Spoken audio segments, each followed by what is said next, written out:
What's up, guys? Nate Brodrowski from Entryway Homestead. I need to do a video for you guys on the center point of the homestead. I showed the outhouse, I showed the water collection. I do have to show the solar sometime on a long format video, but that'd be super cool. But the main focal point of this homestead, maybe a building you weren't expecting, that's the outdoor kitchen.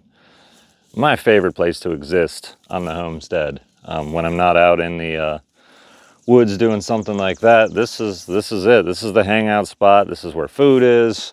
This is where everything happens. And I built it on an extremely low budget. I have plans to make it beautiful, but it just doesn't make sense right now to invest the time and money it's going to take to do that. But made it out of all this metal I got was free from something or another's. Random colors. I put that metal back there on backwards. It's white. It's because I didn't like the color of the other side.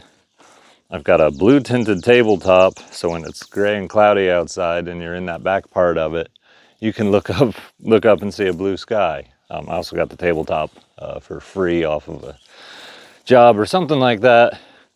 But this is one of the first buildings I put up. It's one of the things that I never planned on doing when I was starting to build this homestead.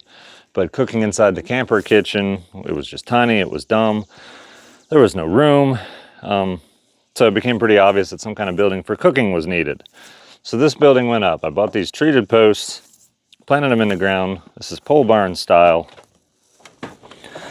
And all this outside stuff is all pallets. The one thing I kept a complete pallet is this thing right here. I wanted to use a pallet just on the door. A friend of mine gave me this sign, Hebrews Cafe, because I brew coffee. It just needed to go on here. This is also a pallet piece. But the way I built this door is just like this. It just has two rollers that roll on top of this 2x6. Rolls back and forth. And I also have a roller at the bottom, which needs some help, but that just kind of keeps it rolling on this board, guides it back. And the pallet wasn't square, so I had a lot of fun with that. Not really, but I always think I'm gonna like really clean this kitchen up nice and then make a video. Well, that's just not happening. So the kitchen's a total mess because I don't have a garage here yet. I've got garage stuff in the outdoor kitchen, but coming in here, this was the original room. There used to be a masonry stacked grill that you just burnt like firewood on. I put it together myself. Just dry laid stuff before I had anything to really nicely cook on. Got a fridge right there. This is kind of a shelf and a stereo system.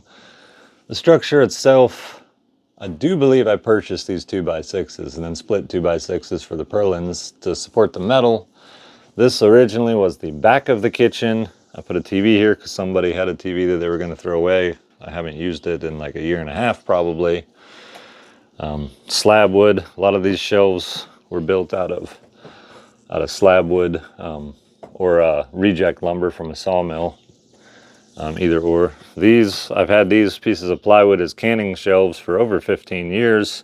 I brought those with me. It was one of those things that I was just bringing junk here, supposedly, to the homestead, and, well, I ended up using most of it. So, put all these shelves, got some curtains up. These countertops are actually Quikrete countertops. On the underside, I just put a quarter inch supported masonry board. I can't think of it. It's hardy board. And ended up pouring it. It took a lot of work to trowel all these stones into here, so it took so much work. It just took so much work. And then I sealed it with a concrete sealer, so it actually cleans up pretty nice. Coffee roasting. I've got a Variac on my Famer coffee roaster. I don't really like this thing, but it was cheap, and I've roasted tons and tons of coffee off of this. I mean, just tons. This side was originally the kitchen. There was no refrigerator in here. And then what ended up happening was I decided the outdoor kitchen wasn't big enough. So I took a section of wall out here and extended it. These are old deck boards. And again, I did the same thing, ripped old deck boards. And instead of, when I made these countertops, instead of using Quickcrete, I used sand and mortar. Mix that together, and that turned out better. I don't think the surface is completely quite as nice, but it turned out a lot better. Pulled an old cook stove out of a cabin in the woods here in West Virginia, refurbished it as well as I could, and so that can be used. And on a day like today when it's sunny, Jen wants to do something, we can use the solar power, which is really awesome. So, and then I got tired of building things in a way that just seemed not awesome. So then I put together these shelves, and these were out of slab wood, and I made all these cool cuts and just tried to use rejected lumber, but it looks super cool. It's all stained with wood-rich timber oil, which I'm friends with him, been friends with him for a few years, and highly recommend the product. One of the things that drives people crazy is the fact that my floor is dirt, and it's actually clay, and it can be swept pretty well. So it's not swept up right now, but actually Jen is here. She's gonna show. And she doesn't mind the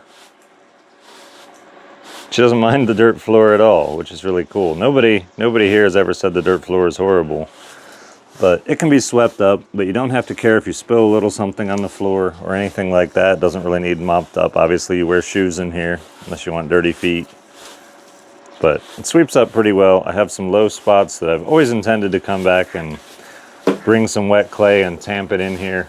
Haven't done it yet. Eventually I will, maybe. I may never. It's entirely possible I'll never do that, but it can clean up nice. But it's pretty cool. And then this other door, I'm kind of proud of this door too. It's goofy. These are closet ball latches for holding interior closet doors closed. And I just had them sitting around. Obviously this was made out of pallets. And this spring is from a window. So if your hands are full and you're walking out of here, just pump it. Gate flies open. And throw it back and close it. The other thing with having a wood stove here, sometimes it's warm in the summertime and we need to not be warm. And we have no power to cook with on the super cloudy days. And so you can see the back of the shelves are all open, but that's because of these shutters. And these shutters easily close. It's 4 latches that hang on these screws, goes down here, latches, and then when we get crazy winds and thunderstorms and all that, it's not a problem. This is where Hank the robot mower, hangs out. The whole landscape has changed out here, so he's not been mowing a whole lot because he's wire based.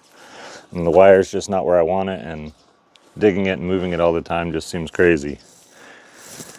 I did not go over the sink. I didn't go over the sink, guys. Kind of scattered in my video. But the sink is just one of these, I don't know, troughs. It's 4x2 by 1 foot tall. All I did was cut a hole in it and put a drain. And in the winter time, the water comes from here directly. This is one of those faucets, valves that goes underneath and keeps it from freezing and bursting. But in the summertime, it's on. This washing machine hose is connected. This is hooked up to the rainwater tank, which is way over there behind the storage building. And something that I always wanted to have and never had until this one of these glass rinsers, and it runs down a piece of sandstone that I pulled out of the creek. So this whole thing was pretty much built out of reclaimed materials or really cheap materials. I did end up strapping the drain down pretty hard because I needed a flow. Because the bottom of this is flat, I needed the water to actually decide to flow down the drain. Dish rack is some kind of shelving. It's all very, it's all very primitive, if you will. But yeah, that is the outdoor kitchen. Jen's making stuff. She loves the outdoor kitchen. Got plenty of firewood for the wood cook stove, spare robot mower, other stuff. Another robot mower. I love my robot mowers. And this hot tub needs to be emptied out, filled again with the rainwater, which comes off of here. I just take a pipe and stick from there over to there, and it can fill with the rainwater. And in the meantime, it runs down there and goes down into the little duck pond. So I'm going to be getting this thing back in operation, definitely for fall. I missed it this spring, and in the summertime, I might just do it and not heat it. I'll give you guys a little preview. When I do it, I'll make a long format video about it. But this is a fire pit with a copper coil around it, and it circulates water into here because I don't have the power to run electric, particularly when I'm wanting to use that. So that's it. This is the outdoor kitchen. One of my internet sources is right there. Chimney sticking out. It's pretty cool. It's one of my, it's just the hangout place. It's fun whenever there's guests over or anything, we all hang out there and just have a good time. And one other thing, one of my favorite things, this used to be the dinner bell. It got turned into the duck bell. And ducks come from everywhere as soon as you ring it. They're all here. No, they're not. They're not all quite here. Almost all here. But the reason they come to that is every time I'm ringing the bell, I'm throwing out some corn. So they love it. They're having fun with it. You know, food. But anyway, there's the outdoor kitchen tour for you guys. Appreciate you guys watching. If you like this video, you hit the subscribe button on the channel if you haven't already. That is my favorite place to hang out on the homestead, even more than the finished inside area, because I like the outside. And there's 2 open walls on it. 3 if I got the back open like I do now. So, all right guys, take care, and I'll see you in the next video.